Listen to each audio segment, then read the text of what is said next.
Welcome back to another show of That's Delivered. I'm your host, Trucking Ray, and we talk with people that are shaping the future of trucking, logistics, and the industries that keep America moving.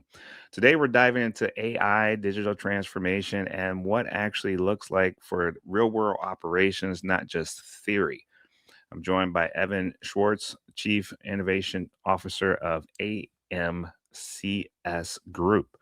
With 35 years of experience, Evan has helped organizations build AI and data driven strategies into industries like waste, recycling, and logistics, turning big ideas into real measurable results. Evan, welcome to the show. Evan, how you doing today? Living the dream, man. You? Yeah, I'm doing well. I'm so glad to have you on the show. Talk about what you're doing. I'm always excited about the guests that take the time out of their day to come on the show and talk about what they're doing, the changes that they're making in the industry and beyond. So, can't wait to hear more, man. I know you're out there traveling and you took the time out to come on. So, what's the week been like getting started?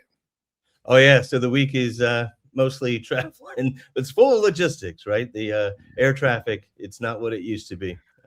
I'm old enough to tell you I could just throw cash down, walk out on the tarmac, climb on a plane, and be off.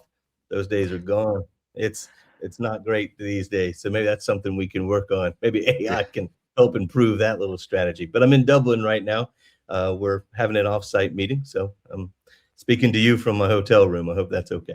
Yeah, that's perfect, man. So let's let the listeners know. Give us a little bit about your background. You spent decades out there across operations, agriculture, I think, and now innovation. What's been in the common thread for your career? How do you held those roles as chief officer, architect, or COO? Now, was it chief innovation officer? So, Yep. how has that perspective on technology changed as you've moved closer to the business role? So interestingly enough, I started in the gaming industry as a teenager, and I started my first company writing games. And I thought I was really attracted to creating something, because I remember when I opened up my PO box and pulled that big bag of orders for a game I had built, I was hooked. I was hooked on business. Later, I've refined it and found that it's not just the creation, but it's the creation of value. Seeing how software or digital systems improve the lives of everyone and produce value, I am really attracted to that, particularly around how it gets into the real world. As I left the gaming world and went into the first business venture, which was, it started in the insurance that got me kind of hooked, and then I went into what I would consider the wealth industries, where you see trucking, where you see the movement of material. As though my best-selling book, People, Places, and Things, is written all about the fact that there's people involved. You got to pick something up from one location, move it to another, buying and selling things, right? And it was in the natural gas industry, the transportation of gas around the country, having to get it sold, how to give it the trucking with the oil and distribution of gas to various gas stations, introduced a lot of interesting logistics. That led me in strangely into the forestry side of the world, where log trucks had to go out into the woods and get a whole load of wood. Some of it was hardwood, some of it was pulpwood to be able to make paper. And again, I was surprised at the level of complexity built into those businesses, and how hard it was just to be able to schedule a truck to be at some point in the woods to pick up a load of logs to get it to the mill, because that mill can't shut down. I mean, it's $1 million an hour for that thing not to run. So it has to be fed. And then as that industry changed from virgin fibers into secondary, OCC, DLK type of fires. That got into the waste and recycling side of the world. And it was then really you started to see all the connective tissues between all the industries. Like even in the forestry business, no part of that tree would go to waste, right? The terpenes got extracted out of it during the paper making and got sold into the chemical industry for flavorings and fuel additives. And some of the pulp non-woven, there's a sheet of paper behind a flat screen I'm sure you're staring at right now to see my ugly mug. All of these industries are connected, and they have waste components, and it's trucking, it's logistics that has to move this around. The entire scrap metal industry, which is really a hyper-focused version of the waste and recycling side of the business, will tell you that scrap doesn't like to move far. Every mile you have to take that and move it down the road is just killing the margins in it. So there's such a huge focus on the logistics, the operational side, keeping trucks in good working order, being able to maintain a fleet of vehicles, making sure that you know what they're doing, when they're doing it. Every minute they're not producing is a minute of waste opportunity. So where I really kind of landed was across that connective tissue of all of these industries at AMCS Group. How can what we've learned in the forestry business help the scrap business, help, just general logistics and field services and predictive maintenance to make sure that I can maybe even predict using algorithms on whether I need to take that truck out of service, or I might need to put that truck up for auction. I've gotten to about all the life I can get out of that thing, and I need to go shop for a new truck. All of those things drive bottom line value. If you're concerned about, environmental social governance, making sure that you're having a light touch on the environment, some of this software, we have 700,000 plus trucks around the world under management in our software, and we're shaving 17 gallons of diesel a month off of the burn rate by just optimizing how those trucks do their work. Wow. That's a lot of fuel not being burnt.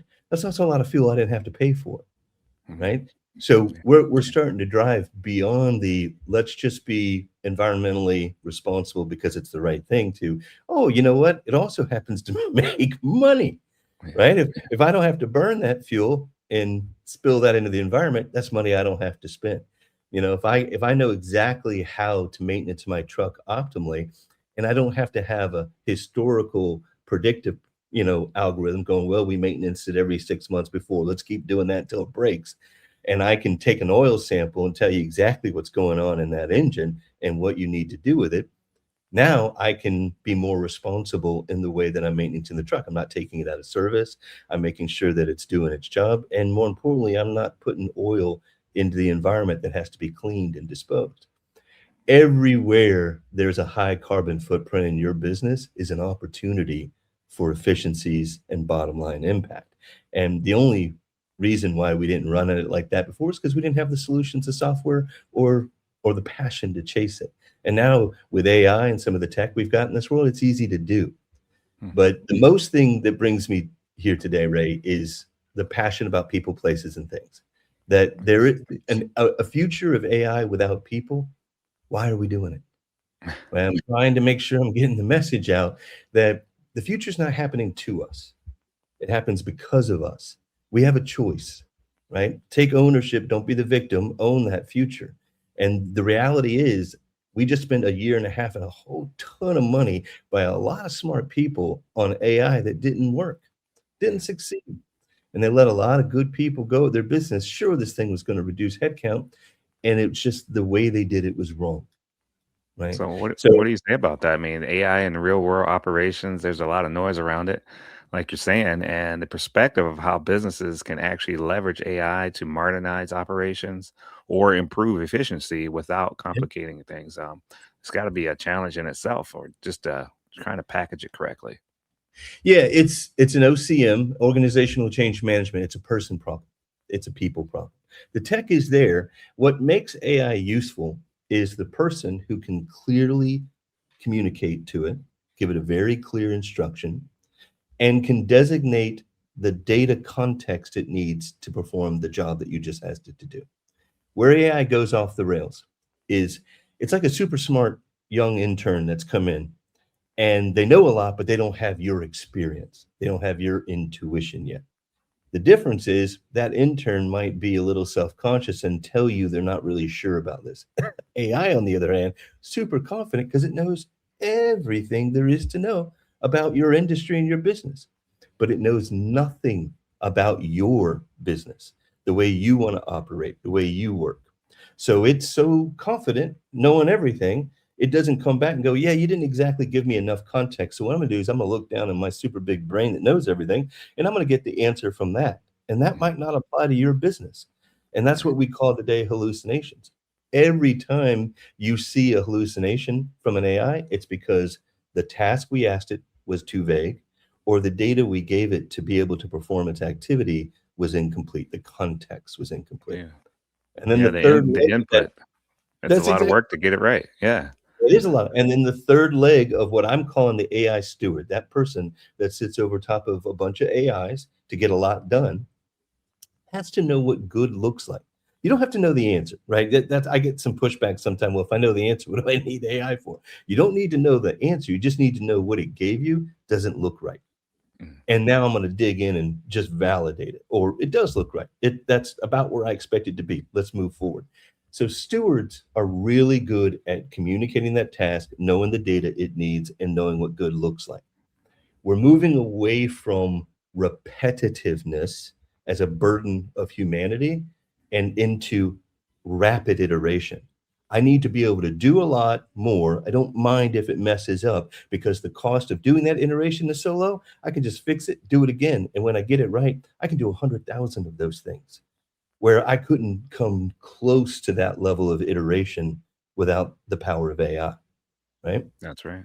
Yeah, I mean, there's pluses and pros, that or cons that come with everything. So there's got Sure. to be you got to look at both sides of the coin. I mean, when these companies are working with all this AI and automation, what's the biggest mistakes you see when they try to adopt AI or automation? We just kind of call that out. Yeah, look, the biggest number one mistake is thinking that I'm gonna save headcount. I'm gonna put this thing in, it's gonna run this little section perfectly, and if I had 10 people, I can now cut it down to 2. Mm, And no, it's not gonna work that way first. When you're applying AI, get yourself a positive outcome that's gonna justify the cost of it outside of headcount. At the end of the journey, Ray, if you want to right size your business, fine. But what AI should be doing is asymmetric growth. mm, I should, with the number of people I've got right now, I should be able to grow my business not by an extra 20%. That's chump change. I should be able to use this tech to go 3x, 4x, 8x in growth, right? And then if I've looked around and I've grown as big as I want, by all means, right size your business. I'm not going to tell you how to not right size your business. But if you go in with that sentiment first, you're going to get caught with your pants down. There is a change management that you're going to go through. Now, there is going to be a certain natural attrition if you decide to adopt AI. And maybe the comfort of a lot of your listeners, except for those who are running their own businesses, is a lot of this is going to impact the SG&A side of your business, the back office work. Those guys that are boots on the ground with a blowtorch or a wrench getting it done today, their life is going to get much, much easier, but not change significantly for a while. But the back office is going to change significantly. And today, you can't go out into the market and hire an AI steward. Now, my role at JU, we're building a curriculum around getting our first master's graduate as an AI steward. And they have domain expertise. You'll have AI stewards that are good at finance, and AI stewards that are good at logistics and dispatch, and AI stewards that are really good at front office customer service modules. So they have breadth of knowledge. They're clear communicators, and they understand when I ask the AI to do something, it's going to need access to this data to achieve it, right. right? And then when I can watch it, because I've got metrics and I know what good looks like. So now I could manage maybe 100 of these agents. And these agents are calling sub agents to be able to do refined work. That's going to be the back office. And if anything, they're able to grow that business so rapidly that you're going to see, especially if your business deals around logistics, service vehicles, the truck is tied to the revenue, like a garbage truck goes out and does it. So that's where the money is. That's the Mm, offer, right? That's the service. You're going to see that grow. You're going to be adding 10, 15, 20 trucks to keep up with how quick the business is growing. That's going to be one of its biggest problems. But thinking that you're going to reduce headcount as a first measure of success almost always ends in failure. Almost always. Man, so we got to change the culture. I mean, it's a lot of industries out there that are adopted that, thinking that hey, that's the best way to go because maybe that's how we used to do things back in the day, is cut back on headcount. But moving forward, you got to keep that experience. You don't want to lose that value. So There I you really go. see what you're saying. Yeah, the Just bottom kind line of is that's the thing that AI doesn't have yet is your experience. mm, There's a difference between knowledge and experience, big difference, right? We got tons of knowledge in a book, but a book can't look at the walk around a truck and tell you whether or not that vehicle is in trouble.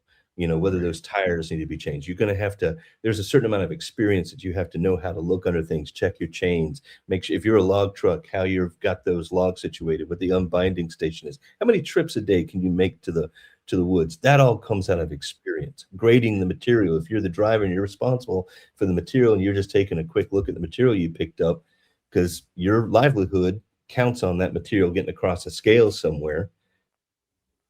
AI is not doing that yet, and it's not gonna do it for a long, long time. So, I mean, margins are tight out there for trucking industries. You got fuel costs, like you mentioned. What does AI do where does it create the most impact for immediately for companies? Yeah, look, that's a great question. So from where you see a lot of it, it's not the AI that everyone talks about, the chatty transformer AI. It's in predictive algorithmic AI is the routing optimization. If I'm doing servicing within a city and I'm running the same routes over and over again, optimizing the way that those routes should be run is the immediate best save. But where the new transformers, the agentic AI is really adding value into anything to do with trucking, long haul, short haul, logistics, equipment, maintenance, all of that is the way it's transforming the driver's existence. The driver gets up in the morning. Let's just say that you've got a route, you've got 2,000 stops you got to service today. You basically have a morning debrief, a stand up. You look at what your day's work going to be. So that's eating up some time. You get in your truck, and you're now also the guy that's having to collect details on any exceptions that occur along the route. Mm. Take all that away. Get in your truck, do your it'll tell you where you need to go. You have faith that someone has worked out all the logistics, what the servicing is, what you need to do. Make sure that all if you've got any repair, if you're doing servicing, that your van has all the stuff in it that it needs to have. That has all been done for you. You are to maintain safety, get to the service location, perform the service, and then get back in your truck, go on to the next one. And that becomes the drive is to maintain safety. We were talking before recording is that you could go back 8 years. There was no tech on a truck. And Right. now they're mobile data centers. I mean, they're practically mobile offices. They've got their own cell uplink, their IoT. You can learn everything there is to learn about that engine on the road. There's cameras all around it recording full video feeds constantly for safety, but also those are now being able to be tapped in by AI so that I can see things. I can Oh, look out at the service area. One of the things that we're looking at right now is to be able to tap into the public feeds. Most cities have public feeds for cameras. So if I'm a garbage truck and I'm going to maybe a restaurant to pick up their container and empty it, and his bread truck is blocking it, if the cameras in the city can see that block 15, 20 minutes ahead of the truck, so now AI can call that restaurant and say, "You've got a bread truck blocking your container. My truck's gonna be there in 20 minutes. If you can get him to move, you won't have a missed collection." wow. Imagine Yeah. the efficiency in that. Now you're getting consistency of service area every time you go to a particular service. You're going to see it in those kinds of ways. Like right now, I get up in the morning and I do my usual routine. I get up, I eat breakfast, have coffee, take a shower, and then I go and I get in my car. And the first thing that pops up is my phone pops up and says, "Oh, you're 20 minutes from work." I Mm. didn't ask it to do that. It just did it. You're Mm. gonna see that intuitiveness start to permeate all aspects of our lives. We're gonna go somewhere and we're just gonna be prepped for where we're going. It's gonna be ready. I don't have to do a whole lot of activity. If you've got listeners that drive across a scale, they have to be weighed to get into a facility and go dump it. Used to be I had to get up there, position my truck, get out of it, go talk to the scaler, or if it's unmanned, I had to sit there and figure out what punch screen I need to hit. And now I just drive up. It knows it's me. It knew why I came there. It just validates that I'm there, takes the weight, opens the gate arm, I go on in, and I never get out of my truck, Right. right? You're going to see those kinds of efficiencies impacting the edge. Man, that's awesome. So digital transformation, you got ERP. You've done extensive work around those implementations. Why do so many ERP rollouts struggle or fail? Yeah, so that is a digital transformation. You can tie it right back to the rollout of AI. It's the same thing. I'm implementing a piece of tech, and what I mostly have about my business is myths and legends. So if you've ever worked with a business or something and you start talking, everyone talks like they know the process. And then when you dig in, that's not really how it's run. They find out there's an Excel spreadsheet that someone has to do a manual update, or there's some, Access database in the corner that's somehow holding up your entire business that was only discovered once you started the implementation of the rollout of the ERP. It's kind of like if I asked you to chart a trip to New York, but I didn't tell you where you're starting, and I didn't tell you how long you're gonna be there. What are you gonna pack, and how are you gonna chart that? Where are you gonna chart it from? And so it's the same thing. If you don't really understand what your business has when you're trying to roll out this software, there's no way to put bookends. I have my as is process and architecture. Here's the to be. That's where I'm trying to get. Now I can plot the journey from here to there. I know what my decommissions are. I know what the changes in my organization are going to be and what I'm trying to get to. Nothing's more frustrating. I'm sure your listeners have ran into this where all of a sudden they come in one morning and now here's a new piece of software I got to deal with that I've never seen before. It kludges everything up. Right. The ivory tower doesn't always understand what the boots on the ground are doing. They're hitting their metrics, Right. but as far as the process, maybe 8 years ago, we loosely drew out a process and I haven't touched it since, but it's evolved because that's what happens. Right. So when you look going back to the AI discussion, that's exactly why AI needs a human steward. Because the second you take it out of your POC or the lab and you put it into the wild, entropy hits it. The world that you had yesterday's changed. And it's the same problem that you have with ERPs. I buy a piece of software, I have this nice requirements list that I want. So then I spend all this time trying to get the vendor to tick off every single box I wanted. And you spend 18, 20 months. Well, here's the problem. The software you need today isn't the software you're going to need 18 to 20 months from now. So now you're in a perpetual, constantly trying to evolve that software to catch up to you. It's not going to work.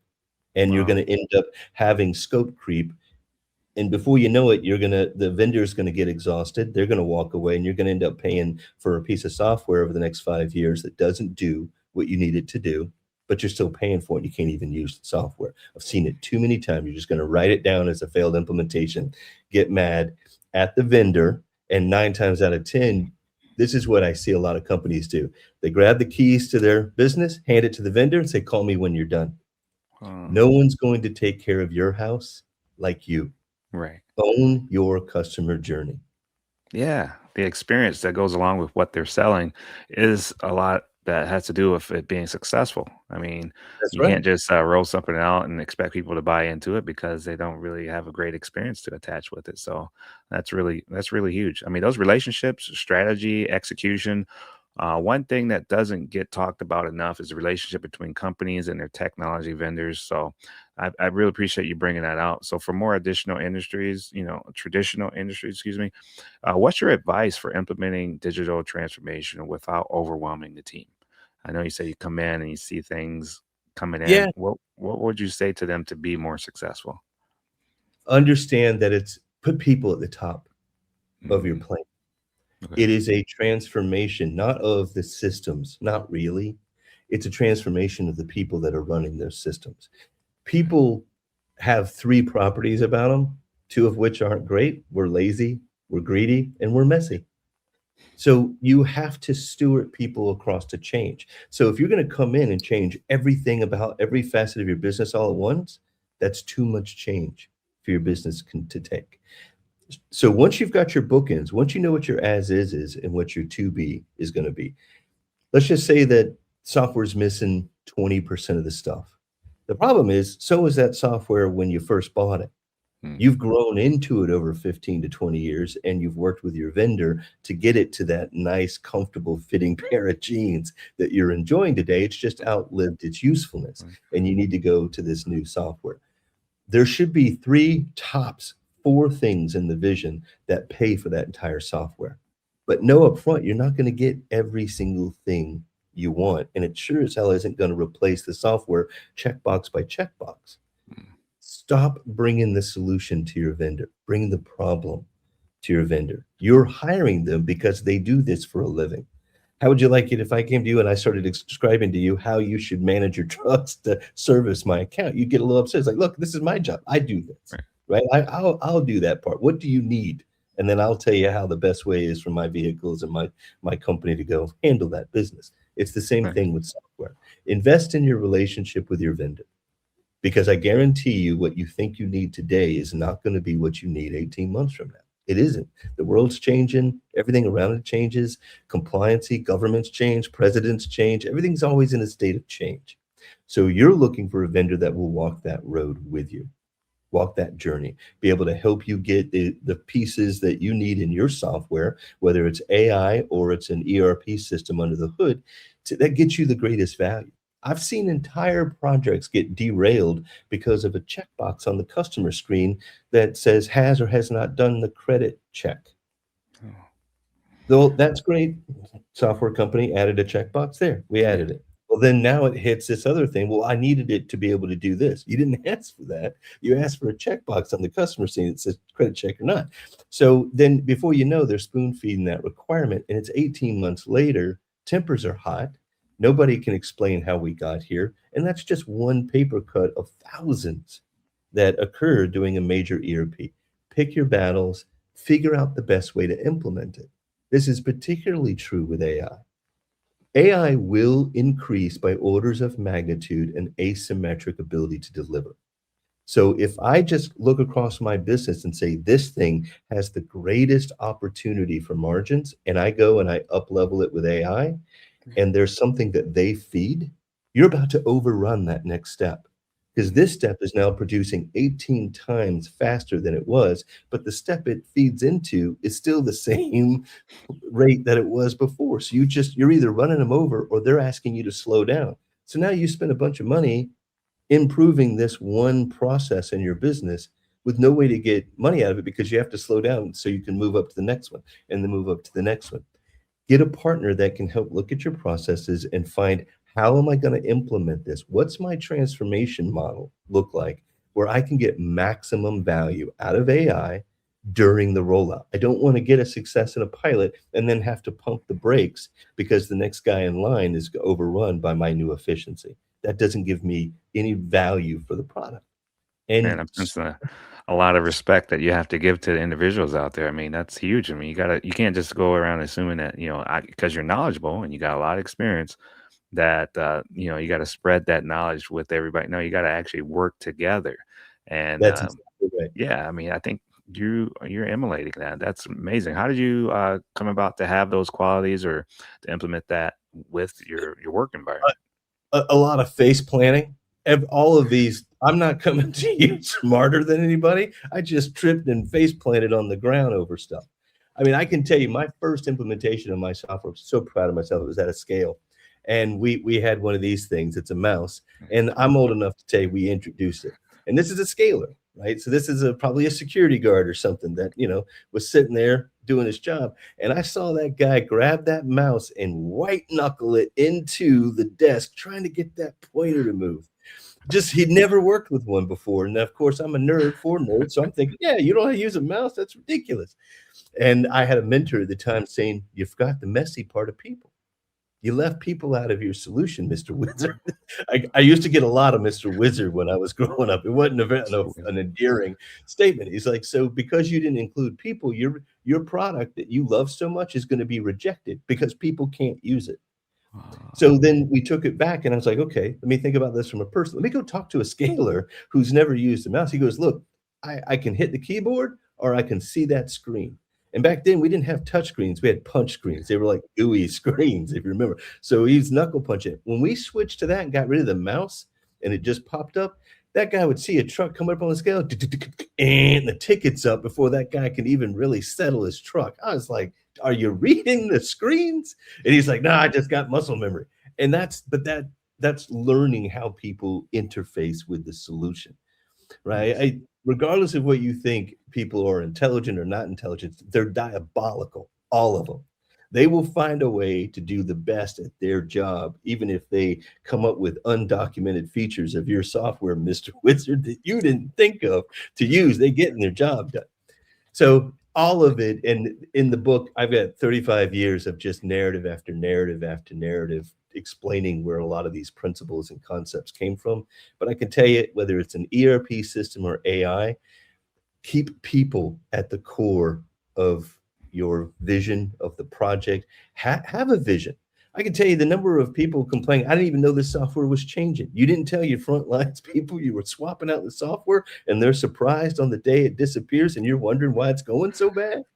Yeah. And most of the time, because this happened to me, we spent months around a conference room table prepping this pulp and paper company. So this was the mill. So they brought chips in, cooked them up, and made paper. And we're rolling it out. Everybody's proud of themselves, cutting ribbons and popping champagne. I'm saying this old scale. He must have been 60. This must have been like a retirement job for him. So he's sitting there and he didn't do anything. He was just there in case a driver had problem working with the screen. He was just supposed to help him and be security. So he's sitting there and he goes, well, how do you get a chip truck out if you sell some chips? I was much younger then, so don't judge me too harshly.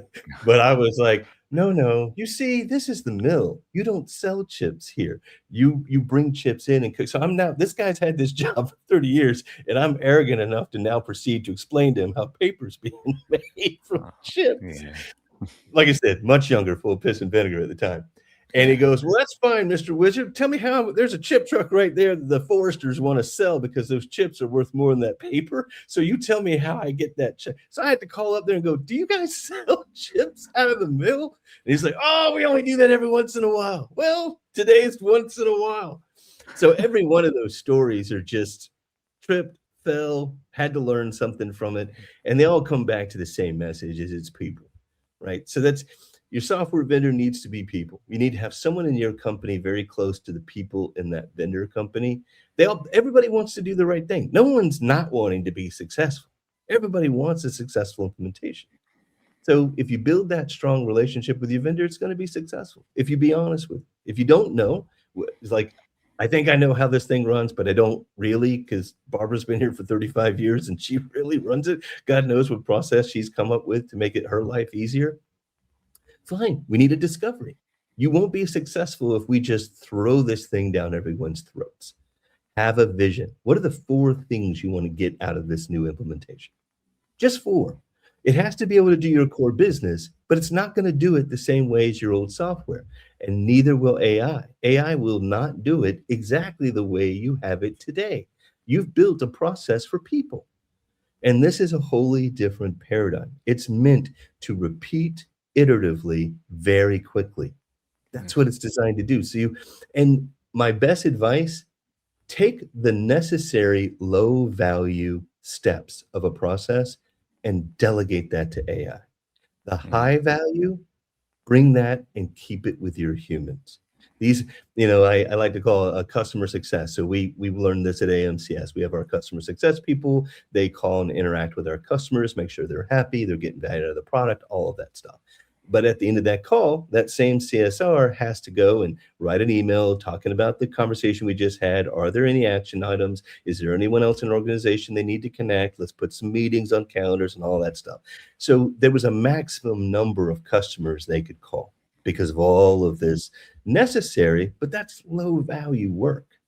Now AI does all that for him, so he can flip a switch on a call, have a meeting like this. It all goes into the AI. The AI handles all the follow-up, the action items, schedules, all the people inside that need to have the meetings, and he can just go right on to the next customer.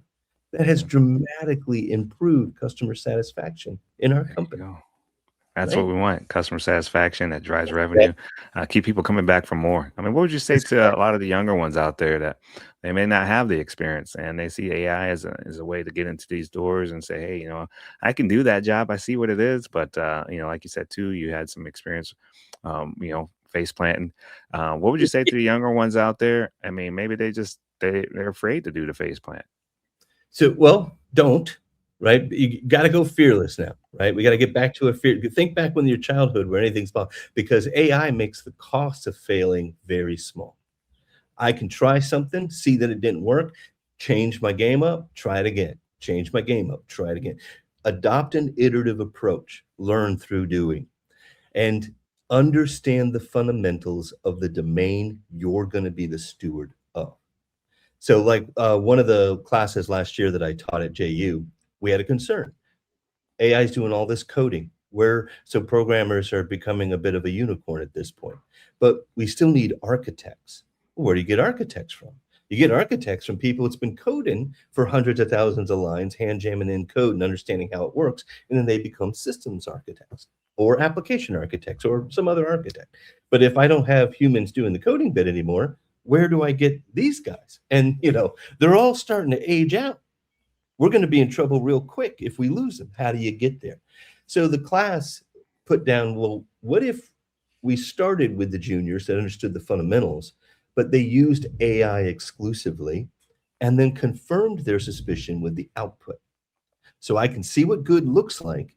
I may not know that these lines and these characters produce that, but I understand the principle of solid architecture. So where did that come from? There was a meme, you may have even seen this, that a photographer took a selfie of himself in a t-shirt and he fed it a prompt, make it stark, dark and white, water dripping, stern look. And that thing came back a museum work of art. And that's what this guy's whole job was taking photos that would hang in a museum. And he was devastated. He's like, I'm out of a job. I'm out of a job. He had an hour of reflection. He came back and he goes, well, wait a minute. The only thing that really changed was the camera. I had to tell it the lens. I had to tell it the refractal of the light. I had to describe the box lights, the scene, the guy, the picture, the way the color tone needed to be. I had to describe all that, and I used terms that an artist would know, a photographer would know. And just like, we use these things and we say we're going to dial someone. No one's dialed anyone in decades, but we still use the term and we know what it means. We know that when I'm dialing something, no dial, I'm calling somebody, right? That's what it means. So we did the same thing with this architecture group. We taught solid architectural principles, fundamentals.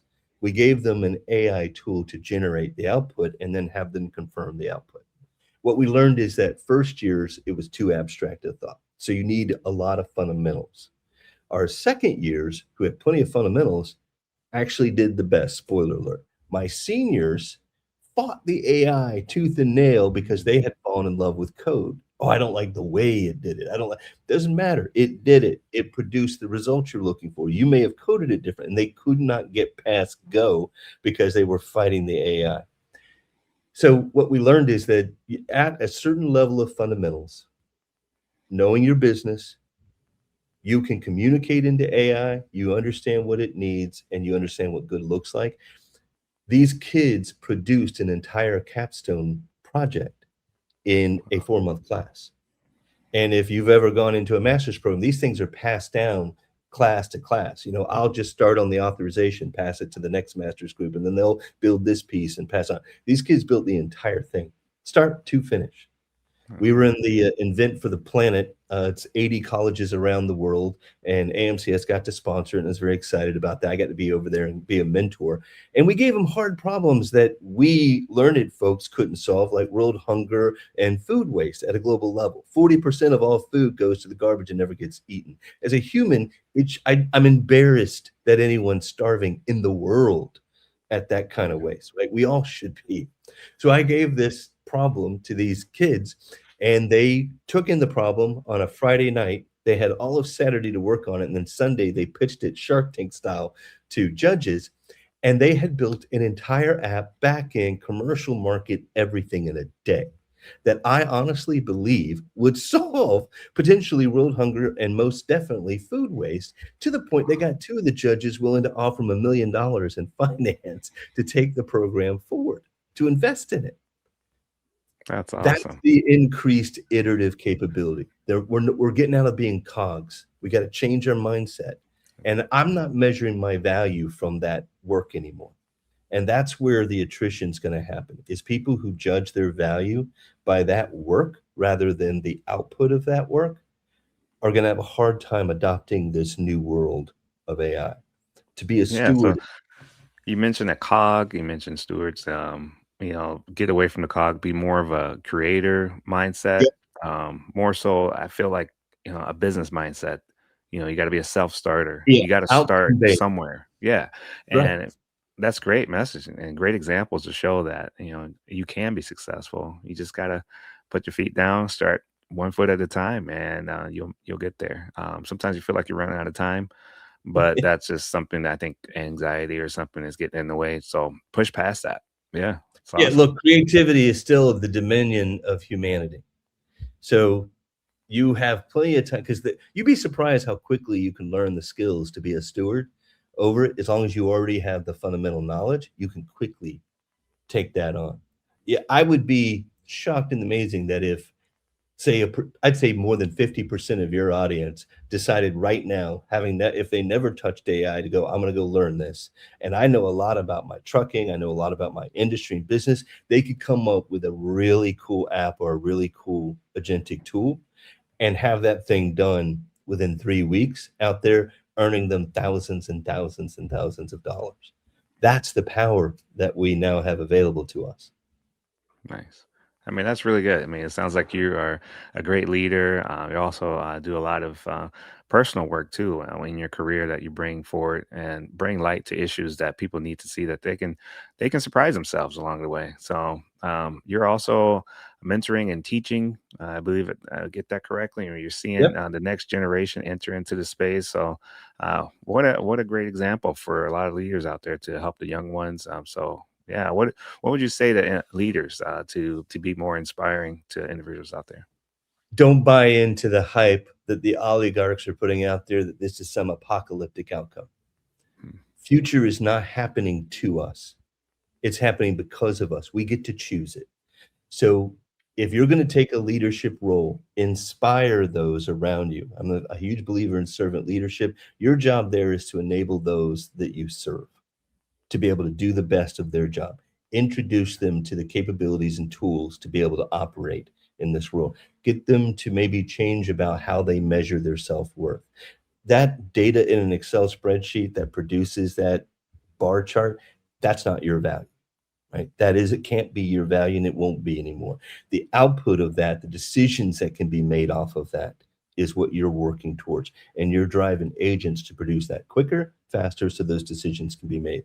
If I would ask anything of leaders is to just stop spreading this apocalyptic view that AI is wiping everything and this universal basic income nonsense. I believe that we have a chance really to put our arms around this and build that future that we want. It just needs to go all the way back to elementary school. We need to change the way we're educating. We don't need to build cogs in business that have repeatable excellence.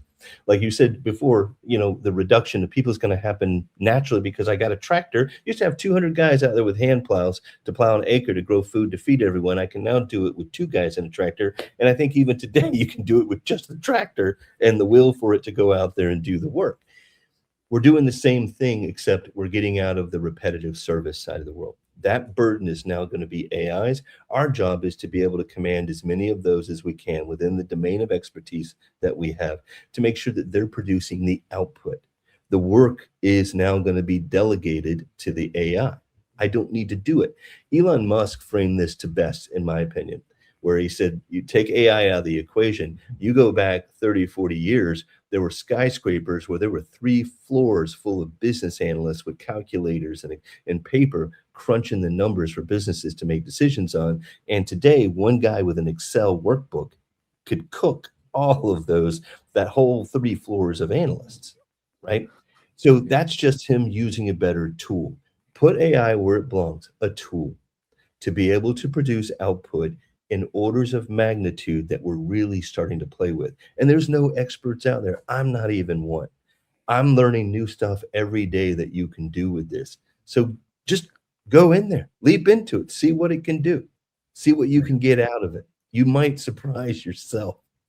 Well, yeah, I mean, I got a chance to go to Japan and see all the things they do there, the height of a lot of their infrastructure, and a lot of their customer service that they're able to give.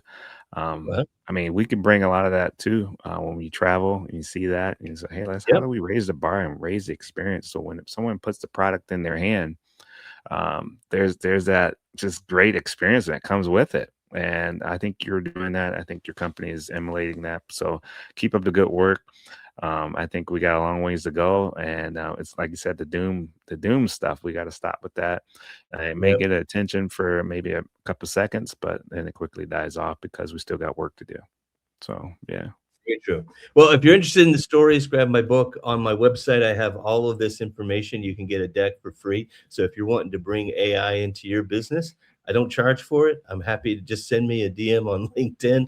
I'll share everything that I have so that you You're can awesome. be successful at. That's great, and I think a lot of people should follow your lead on that, man. We don't have to hold on to these secrets or industry secrets that people think, hey, this is what makes me special. No, we can share them and know that people, hey, we're going to be successful out there because they're also sharing that same information, and we can work together. So, man, Yeah. Evan, it's been a great conversation. Really appreciate you coming on, talking about what you Thank guys you are very doing over much. there. So yeah, don't stop, keep going. For anyone out there listening wants to also connect, so appreciate the LinkedIn. Is there a handle? Just your last name? It's Evan Schwartz Live, or just go to evanjschwartz.com, all one Okay, word, and you can get to anything and everything I'm doing, latest events, podcasts like this, all from that site. that's great, man. So I really appreciate you doing this. Anything else you want the listeners to know before we go? Maybe something I missed or you wanted to touch on? Just it's a lot more approachable than you think. It's not hard. Just try it. You will surprise yourself. Man, I love it. And that's why we have these shows, and we want people to feel emboldened to do more, to take their knowledge to another level, and to deliver that to not just the packages and products, but also the knowledge. So thank you so much for Yeah, coming on from your That's Delivered. experience is what makes you unique right now. Take Hmm. advantage of it. No one can take it away from you. You can only use it to and then add to it. So yeah, great advice, Evan. So thanks for breaking that down for us in a big way. We really appreciate you connecting with the listeners out there. For anyone that wants to learn more, please share this episode. If you like what you see and like what you hear, please share it with an individual out there. And I think we got more great stories coming up for individuals like yourself and many other industry experts that are trying to make success stories out of what's going on in this world. So really appreciate that, man. So if you got this value from this episode, be sure to subscribe, share it with someone in your network, and that's delivered.